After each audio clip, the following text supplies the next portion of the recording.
Assalamualaikum warahmatullahi wabarakatuh. Nama saya Ersa Fitria Dewi Lestari, NPM 52205111020. Di video ini saya akan menjawab pertanyaan dari Bapak Rido selaku dosen pengampu mata kuliah Pancasila Sastra Inggris. Yang pertama adalah sejarah Pancasila dari awal perumusan hingga disahkan menjadi dasar negara. Perumusan Pancasila sebagai dasar negara dimulai dari masa penjajahan Jepang. Pada tahun 1944, Jepang mulai mendekati kekalahan atau mulai hampir mengalami kekalahan terhadap sekutu, dan Jepang meminta bantuan kepada Indonesia dengan diiming-imingi kemerdekaan. Dan janji Jepang itu direalisasikan dengan bentuk suatu badan, yaitu BPUPKI atau Badan Penyelidik Usaha-Usaha Persiapan Kemerdekaan Indonesia. BPUPKI ini beranggotakan 60 orang dengan diketuai oleh Dr. Rajiman Weddiodiningrat, R.P. Suroso, dan Ichi Bangase yang merupakan orang Jepang. Pada sidang pertama BPUPKI yang berlangsung pada 29 Mei sampai 1 Juni, ada 3 tokoh yang menyampaikan atau mengusulkan tentang dasar negara. Yang pertama adalah Muhammad Yamin, yang kedua adalah Supomo, dan yang ketiga adalah Insinyur Soekarno.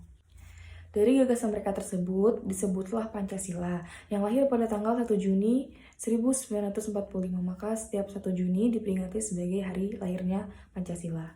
Hingga sidang pertama BPUPKI tersebut usai, namun belum juga terumuskan dasar negara, padahal BPUPKI akan istirahat selama 1 bulan penuh. Hingga BPUPKI membentuk Panitia 9 yang beranggotakan 9 orang yang tugasnya adalah menampung segala aspirasi mengenai perumusan dasar negara. Pada tanggal 22 Juni tahun 1945, Panitia 9 berhasil merumuskan dasar negara Indonesia yang oleh Muhammad Yamin diberi nama Piagam Jakarta ataupun Jakarta Charter.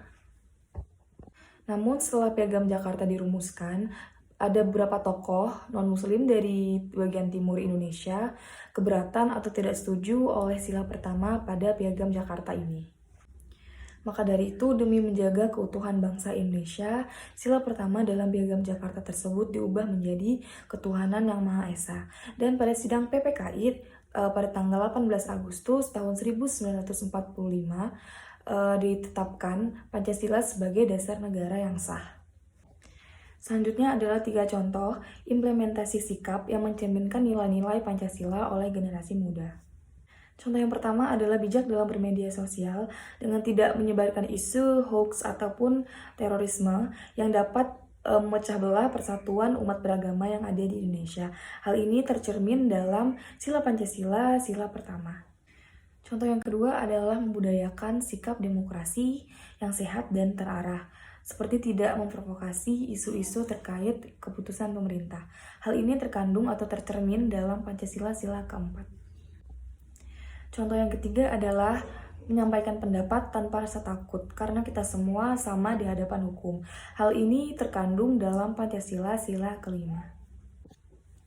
Soal selanjutnya adalah apa maksud dari Pancasila adalah sumber dari segala sumber hukum dan apa bukti nyatanya. Maksud dari Pancasila adalah sumber dari segala sumber hukum adalah semua peraturan atau perundang-undangan yang ada di Indonesia harus bersumberkan kepada Pancasila atau tidak bertentangan dengan Pancasila. Pancasila menjadi acuan dalam perumusan, penjabaran hukum, dan peraturan perundang-undangan dalam menyelenggarakan negara. Bukti nyatanya tertera dalam Keputusan MPR nomor 3 tahun 2000 yang menegaskan bahwa Pancasila sebagai sumber dari segala sumber hukum dan tertib hukum di Indonesia. Dan pertanyaan yang terakhir adalah bagaimana cara mengatasi berbagai tantangan atau pelanggaran Pancasila sebagai ideologi dan berikan 3 contoh bukti nyatanya. Dalam bidang pemerintahan, tantangan atau hambatannya adalah kasus korupsi di Indonesia.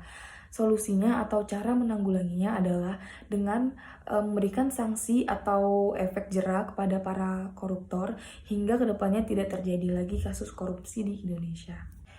Dalam bidang masyarakat, salah satu tantangannya adalah arus globalisasi yang membuat masyarakat cenderung individualisme dan meninggalkan budaya Indonesia yaitu musyawarah dan gotong royong. Solusinya adalah membangun kesadaran terhadap pentingnya nilai-nilai Pancasila agar tidak terbawa oleh era globalisasi.